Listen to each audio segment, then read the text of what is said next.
Teman-teman, kita mau ke materi kedua. Untuk jeda cukupkan dulu ya. Kita lanjut lagi paparan materi kedua. Dimohon teman-teman untuk mengaktifkan videonya dan oke, langsung ke pemaparan kedua kita, yaitu dari Rodlotul Jannah dengan judul materinya Kenali Diabetes. Baik, terima kasih buat moderator. Nih, langsung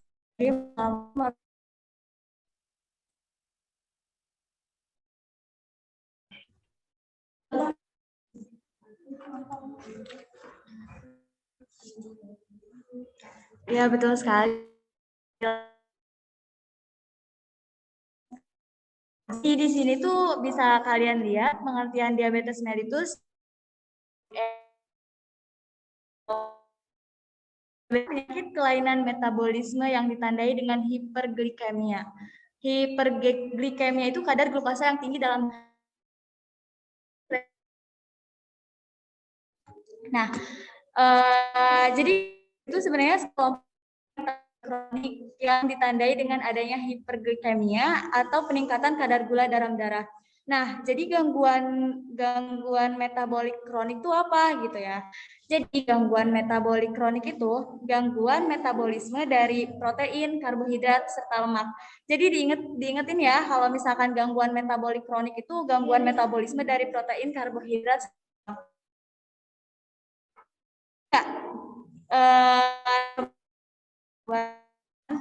gangguan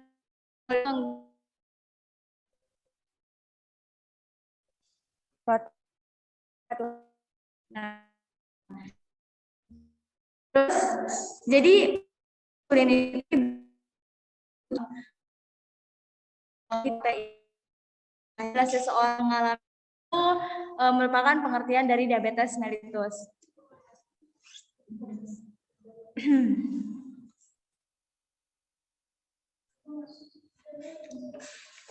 Nah, lanjut ya. Jadi di sini ada klasifikasi diabetes mellitus. Ada klasifikasi, ada diabetes mellitus tipe 1, ada yang tipe 2, ada yang gestasional, ada diabetes spesifik.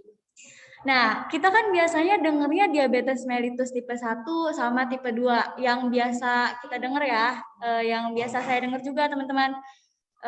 Jadi sebenarnya diabetes itu ada gestasional, ada diabetes spesifik. Nah, saya akan jelasin sedikit dari keempat jenis diabetes ini. Jadi apa sih diabetes mellitus 1? Diabetes mellitus 1 itu biasanya terjadi pada anak-anak teman-teman. Nah, kalau misal nggak terjadi pada anak-anak juga, tapi kadang maksudnya anak-anak sama remaja gitu. Nah, kalau misalkan diabetes mellitus 2 itu biasanya terjadi pada orang dewasa. Nah, apa sih sebab dari diabetes mellitus 1?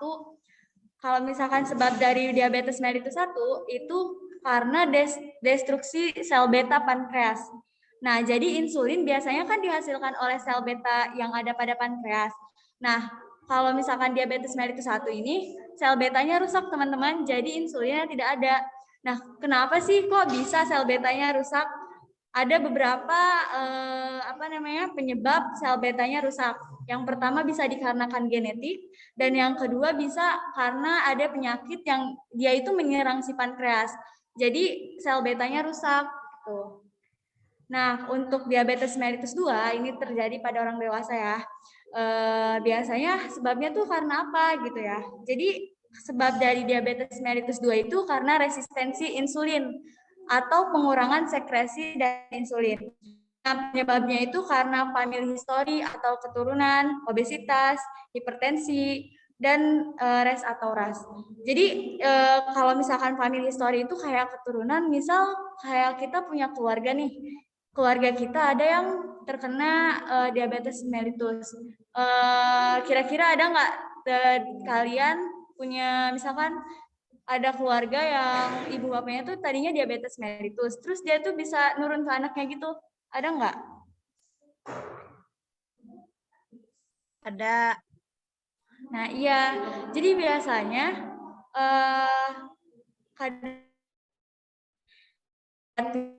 mellitus, kita nih sedari awal harus menjaga pola hidup kita biar kita juga nggak terkena, maksudnya kita bisa meminimalisir penyakit si diabetes yang karena keturunan. Nah, lanjut, kok ada gambar ibu hamil di stasiun, ada hamil itu biasanya terjadi pada trimester kedua dan ketiga saat kehamilan karena hormon yang disekresi plasenta menghambat kerja insulin. Nah, dari gestasional ini bisa meningkatkan resiko kematian ibu dan janin. Bisa dipahami? Oke, selanjutnya diabetes spesifik. Kalau untuk diabetes spesifik sendiri, itu diabetes berhubungan dengan genetik penyakit pada pankreas, gangguan hormonal, penyakit lain, atau pengaruh. Nah, setelah ini kita akan melihat patogenesis diabetes mellitus tipe 1 dan tipe 2.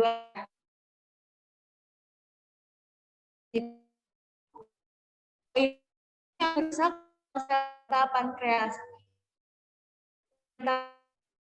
mengakibatkan produksi insulinnya ini akan rendah.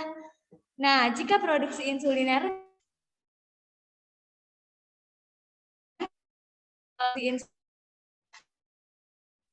dapat masuk ke sel, teman. Jadi bakal mengakibatkan si glukosanya itu jadi darah tinggi. Kalau untuk DM tipe 2 sendiri, sel itu mengalami resistensi insulin. Jadi sel-sel pada tubuh kita itu tidak dapat menerima insulin.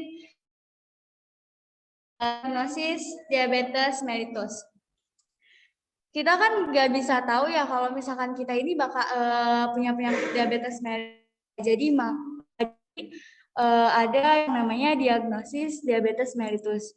Nah, di sini nih ada keempat diagnosis diabetes mellitus. Yang pertama, pemeriksaan glukosa plasma saat puasa, pemeriksaan HbA1c, pemeriksaan glukosa plasma setelah 2 jam pemberian glukosa 70-an toleransi, dan pemeriksaan glukosa darah acak. Nah, pemeriksaan glukosa plasma saat puasa itu, jadi untuk mengetes diabetes mellitus ini, itu harus disuruh berpuasa, teman-teman. Jadi kemudian dites gula darahnya berapa. Nah, kalau misalkan si gula darahnya itu lebih dari 126 mg atau DL, jadi untuk mengetes dengan cara ini nih, pasien disuruh makan terlebih dahulu glukosa seberat 75 gram. Nah, ditunggu nih sampai kalau misalkan sudah 2 jam, kemudian diukur gula darahnya. Nah, kalau misalkan sudah 2 jam nih, kalau misalkan diukur, terus gula darahnya lebih dari 200 mg, diabetes mellitus.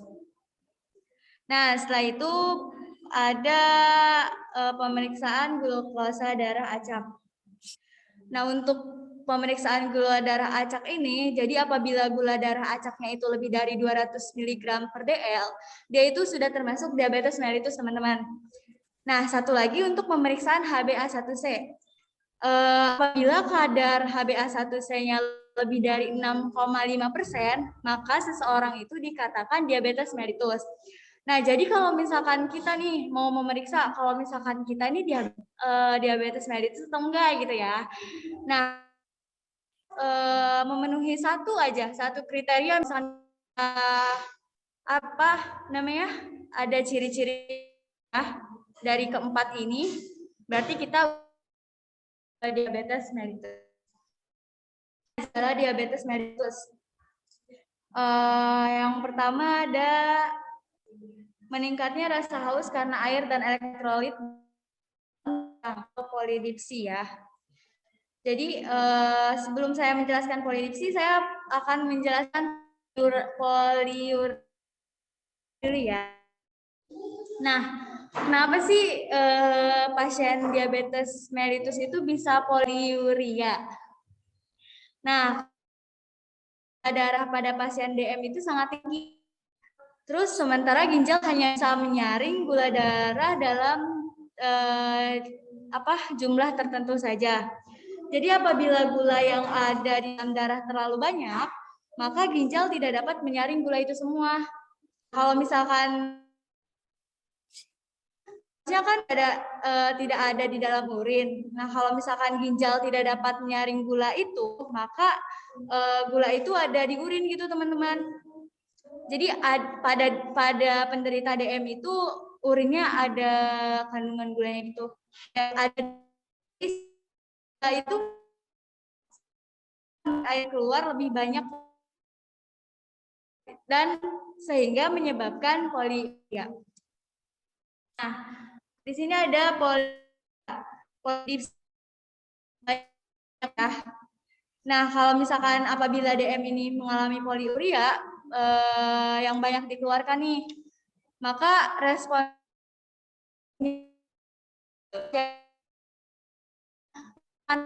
gitu kan. Pasien DM ini kan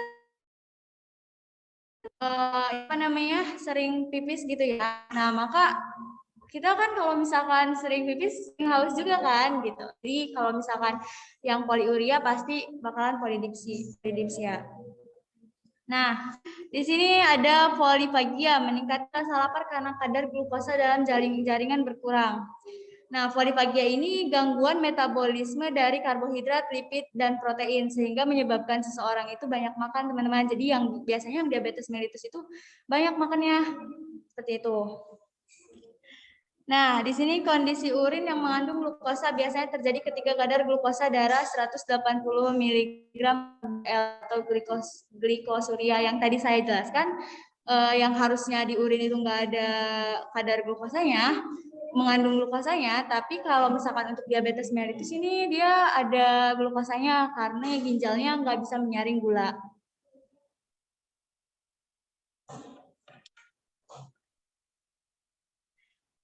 Nah, selanjutnya ada dehidrasi karena meningkatnya kadar glukosa menyebabkan cairan ekstraseluler hipertonik dan air dalam sel keluar.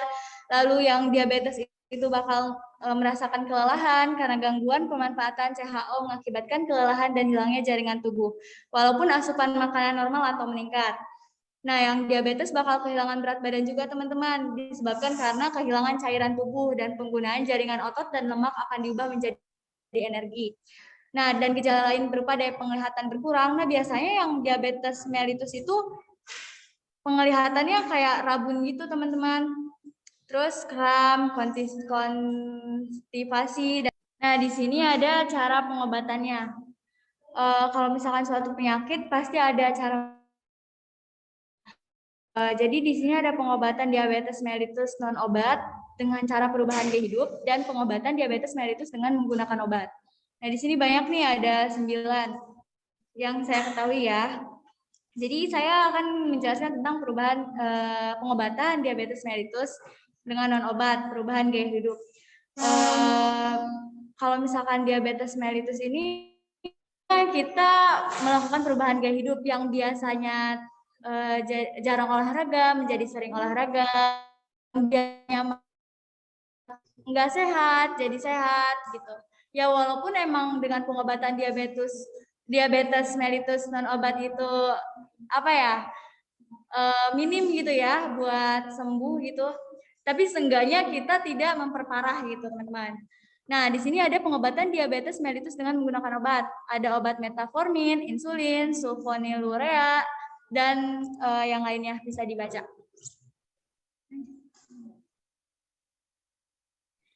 Nah, tadi pengobatan, pencegahan diabetes mellitus. Gimana sih cara mencegah agar kita tuh nggak terkena diabetes mellitus gitu, teman-teman? Yang pertama ada diet dan olahraga. Nah, diet dan olahraga itu ya biasanya nih ya, yang badannya obesitas, yang badannya pada gemuk-gemuk itu biasanya tuh jarang olahraga gitu. Jadi dia bakal menyebabkan diabetes mellitus gitu. Terus kalau misalkan jarang olahraga juga kan penyakit tuh bakalan gitu yang menyerang tubuh kita kalau misalkan kita nggak olahraga. Nah, selanjutnya pola makan sehat. Nah, pencegahan dari diabetes mellitus ini salah satunya pola makan sehat. Jadi sebelum kita terkena, amit-amit ya, semoga jangan terkena gitu. Jadi dari sekarang pola makan kita tuh harus sehat, jangan makan makanan junk food mulu gitu, jangan makan mie. Pokoknya makanan sehat kayak makan buah-buahan, makan sayuran, makan makanan yang banyak seratnya gitu, seperti itu. Nah, di sini ada contoh diabetes mellitus. Bisa dilihat ya, teman-teman. Itu kakinya bolong-bolong gitu. Ada yang hitam. Terus kadang juga kalau misalkan emang udah parah nih, bisa diamputasi teman-teman kakinya. Nah, itu tadi sedikit penjelasan tentang diabetes mellitus.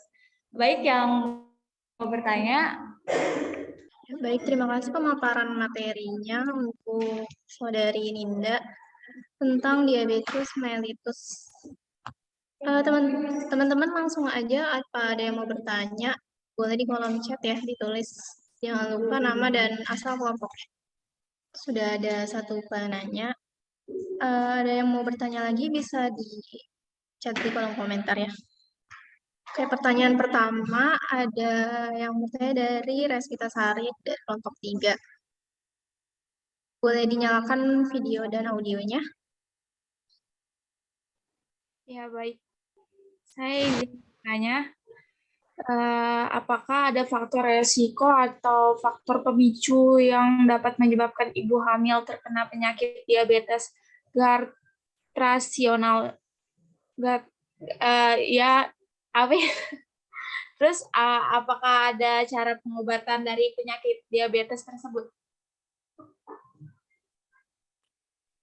Oke, ya baik. Terima kasih Reskita atas pertanyaannya. Saya izin menjawab pertanyaan dari kita ya. Faktor resiko yang menyebabkan ibu hamil dapat terkena penyakit itu, kalau untuk penyebabnya itu belum diketahui secara pasti ya. Namun kondisi ini diduga terjadi karena tubuh memproduksi lebih banyak hormon estrogen. Tuh.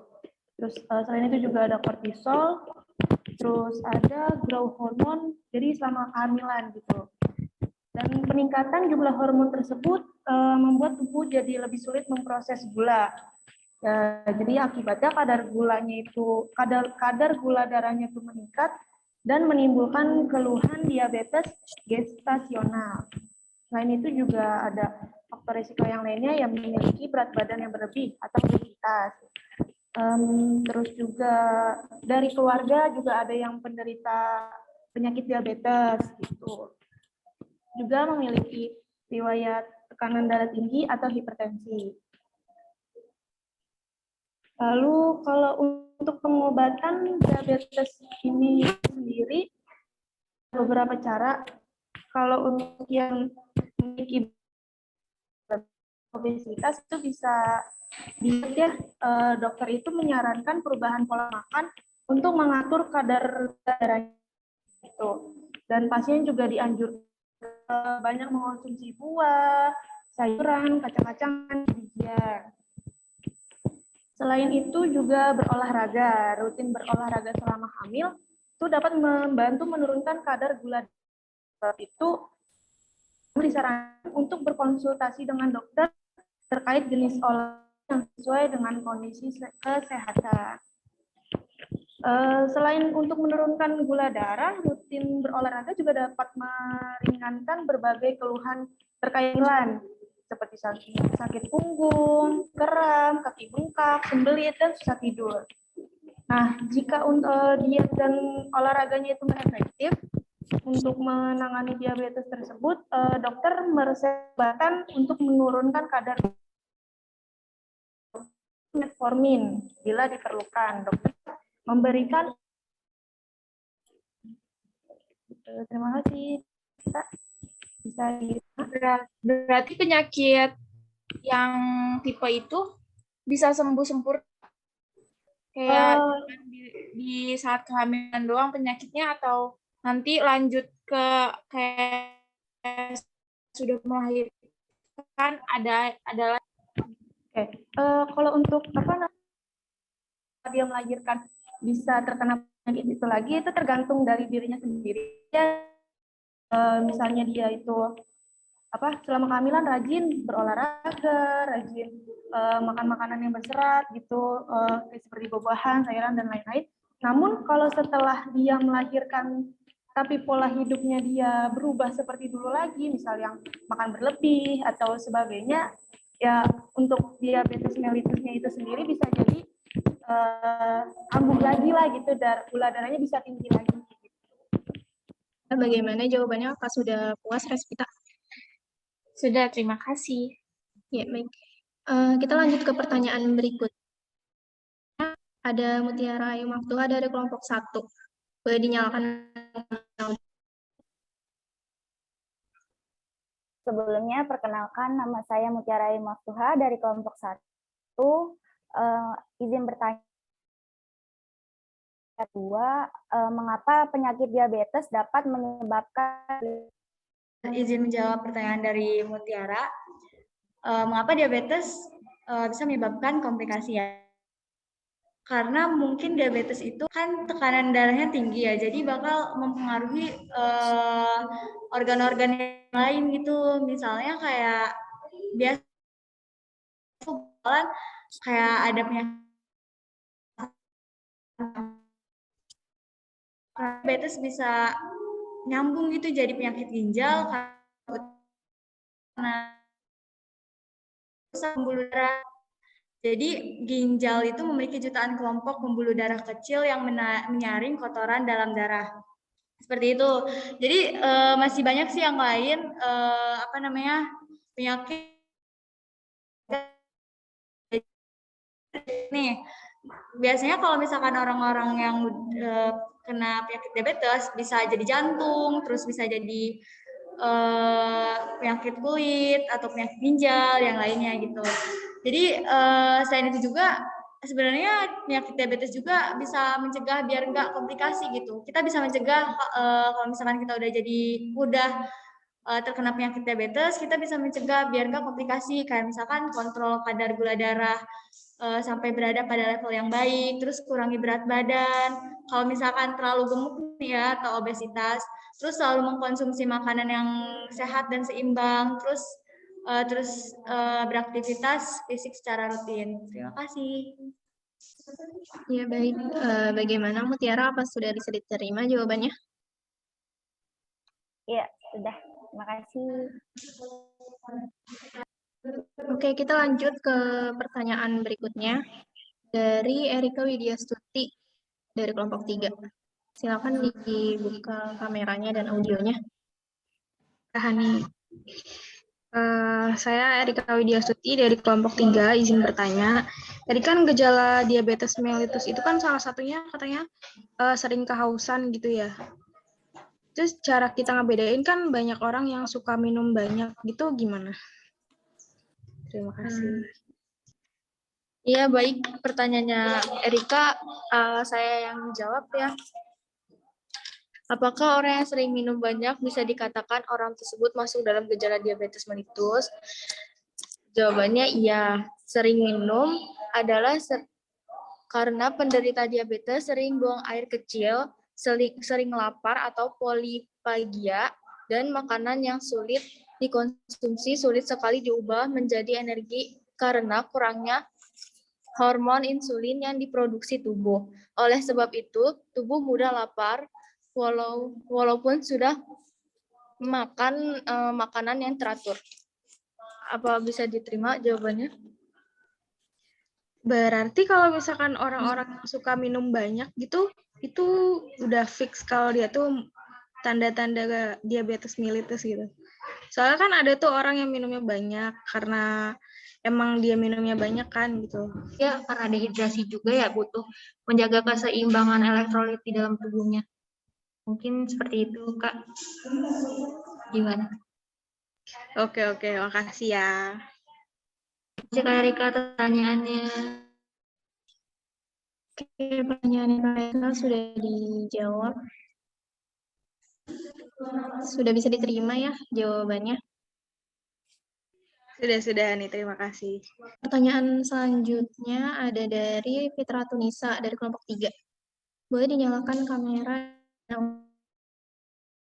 Baik, Assalamualaikum warahmatullahi wabarakatuh. Saya Fitra Tunisa dari kelompok 3. Tadi saya bertanya, kenapa penderita diabetes itu apabila tubuhnya ada yang luka, penanganannya itu dapat penanganan amputasi. Emang nggak ada penanganan lain gitu? Terima kasih. Izin menanggapi ya, tadi katanya kan mengapa pada penderita diabetes di anggota dapat menyebabkan amputasi, itu penyebab. Iya, benar. Misalnya yang pertama tuh ada yang namanya penyakit arteri perifer. Ini tuh menyebabkan pembuluh arterinya itu menyempit sehingga dapat aliran darah ke bagian kaki.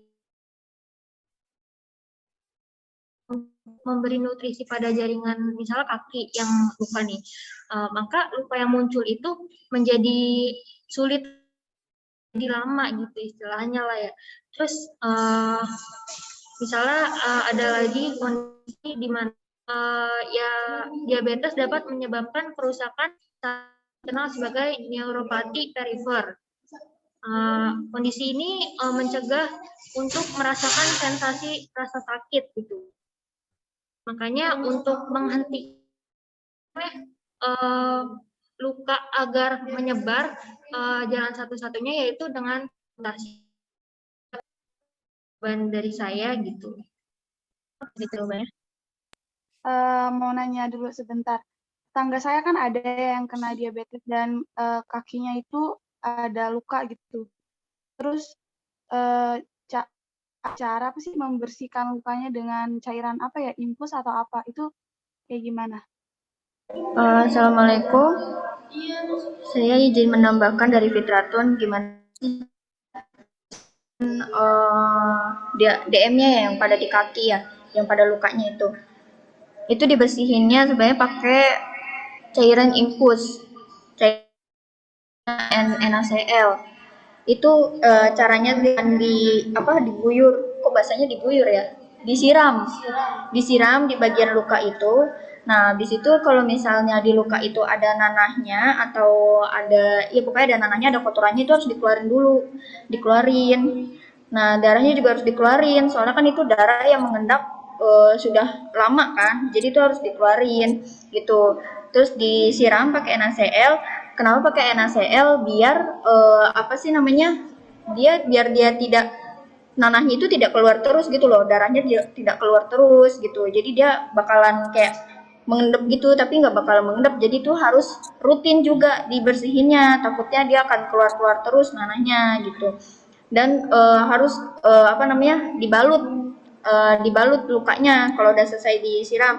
Kalau misalnya nggak dibalut, takutnya nanti terjadi dia infeksi lagi, terjadi keluar lagi nanahnya, pendarahannya, balut kayak gitu.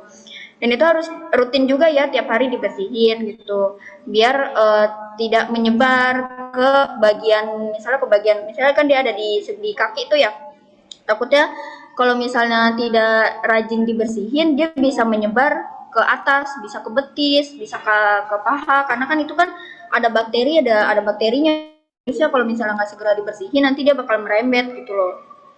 Jadi seperti itu. Gimana Fitratun jawabannya? Ya, baik. Terima kasih, Kak. Oke, kita lanjut ke pertanyaan berikutnya dulu ya. Dari pertanyaannya, kasih pantunan, dinyalakan kamera dan audionya.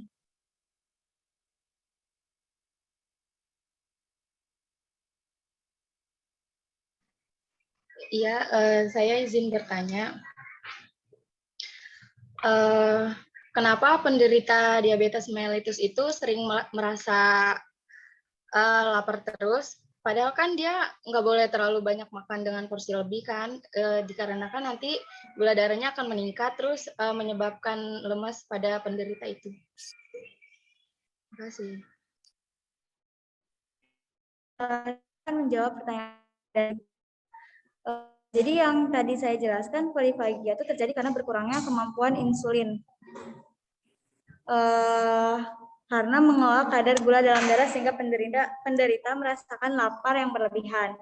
Terus pertanyaannya, mengapa pada orang diabetes sering merasa lapar ya? Ya itu tadi alasannya karena tidak tercukup hormon insulin ya yang bertanggung jawab menarik glukosa atau gula ke dalam sel untuk digunakan sebagai energi. Lalu pertanyaan tadi gimana caranya?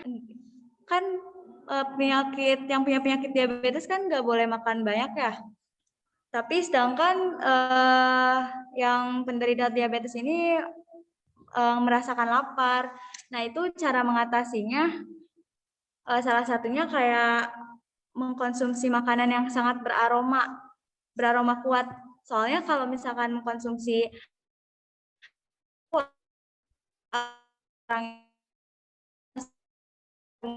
gitu. Jadi kalau misalkan habis makan jangan lakukan kegiatan lain. Nah, diabetes itu banyak makan tapi lemas gitu ya, tidak bertenaga. Karena ketika tubuh tidak cukup insulin atau tidak bekerja efektif, tidak bisa masuk sel tubuh itu tidak menerima energi yang dibutuhkan. Itu yang membuat si penderita diabetes itu udah lelah dan lemas. Terima kasih. Ya, baik, sudah terjawab oleh teman kita. Bagaimana bisa diterima? Iya, bisa. Terima kasih. Oke, baik. Oke, kita lanjut ke pertanyaan berikutnya. Ada Fadia dari kelompok 1. Boleh dinyalakan video dan audionya. Perkenalkan, nama saya Fadia dari kelompok 1. Ini kan yang kita tahu kan banyak nih anak muda nih ya sekarang suka tuh makan makanan fast food kayak corn dog gitu, terus ayam cepat saji gitu. Itu kan kalau anak-anak muda kayak gitu tuh bakal cepat terkena diabetes. Terus gimana sih cara ngatasinnya? Makasih. Akan dijawab oleh teman kita ya. Ya, Assalamualaikum warahmatullahi wabarakatuh. Saya menjawab pertanyaan dari Fadia lewat room chat. Apakah seseorang yang sering mengkonsumsi fast food, contohnya corn dog atau fried chicken, bisa terkena diabetes dan bagaimana cara mengatasinya? Terima kasih. Ya, fast food itu kan makanan tinggi kalori. Nah, kalau misalnya tinggi kalori itu bisa meningkatkan peningkatan darah. Ya, jadi dia bisa kalau misalnya kebanyakan makanan fast food itu nanti kan darahnya itu kan terus meningkat ya. Terus meningkat terus orang itu juga ternyata ada riwayat penyakit DM. Nah, itu bisa aja jadinya jadinya juga terserang penyakit DM tipe 2 yang kayak gitu. Jadi nanti kalau misalnya dia kemungkinan nanti gulanya juga akan meningkat dan akan terjadi diabetes seperti itu. Cegahnya gimana sih ya? Cegahnya dengan cara mengurangi konsumsi junk food.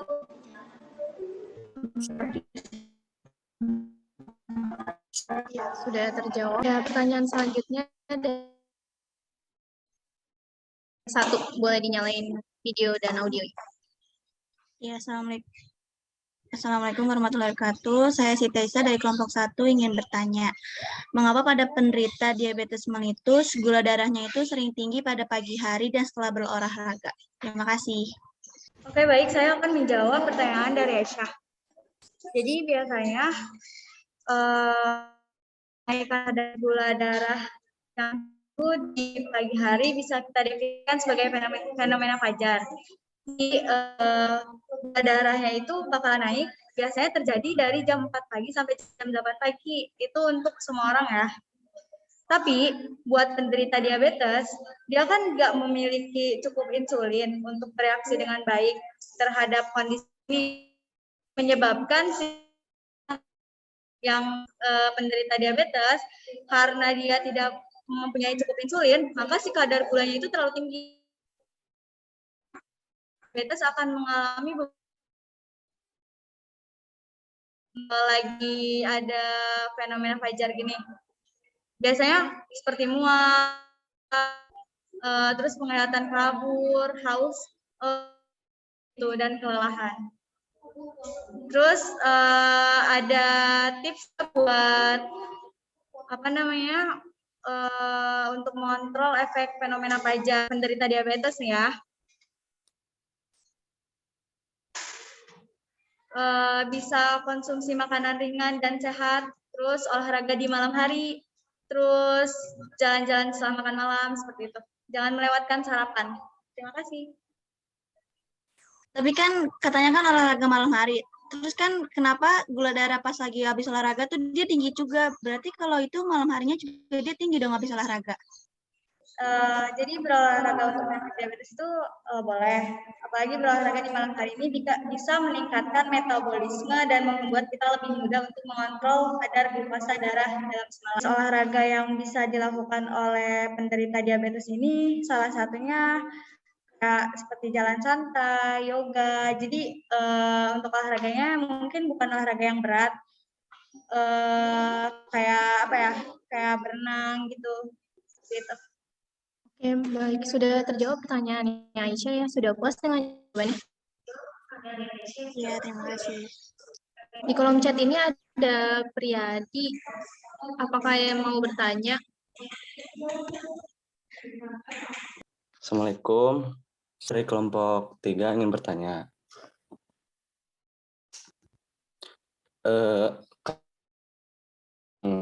Ya, adiknya itu masih kecil, udah penyandang diabetes, dan dia itu gak suka gak suka diem gitu loh ya, dan dia sering terluka gitu loh. Jadi tindakan pencegahan apa yang harus dilakukan orang tua gitu loh ya, jika anak mereka yang menyandang diabetes itu terluka saat bermain gitu loh. Terima kasih. Mohon izin menanggapi Priyadi. Ya. Bagaimana orang tuanya itu menangani ya. Terlebih dahulu sih menurut saya kita ngasih tahu dulu ke anaknya, Dek, kamu tuh jangan sembarangan ya kalau main, harus hati-hati gitu. Soalnya kamu tuh rentan. Terus kalau misalnya terluka nih, cara menanganinya langsung dibawa ke dokter. Kalau enggak punya ini pertolongan pertama kotak P3K gitu. Langsung dibersihin aja lukanya. Kalau misalnya masih berlanjut, bawa ke klinik atau ke rumah sakit dengan jangan lama-lama lah gitu ya. Terusnya juga kalau misalnya main harus dipantau lah ya. Dipantau, jangan cuma dibilangin doang langsung dibiarin, tapi sesekali mah dipantau gitu. Mungkin seperti itu Priyadi. Bagaimana kira-kira? Ya, masukannya bagus, Mita. Terima kasih. Sama-sama Priyadi, terima kasih juga atas pertanyaannya. Sama-sama. Oke, Priyadi, pertanyaannya udah dijawab oleh Mita. Sudah puas kan ya dengan jawabannya? Ya, sudah sepertinya. Ini sudah terjawab semua ya teman-teman.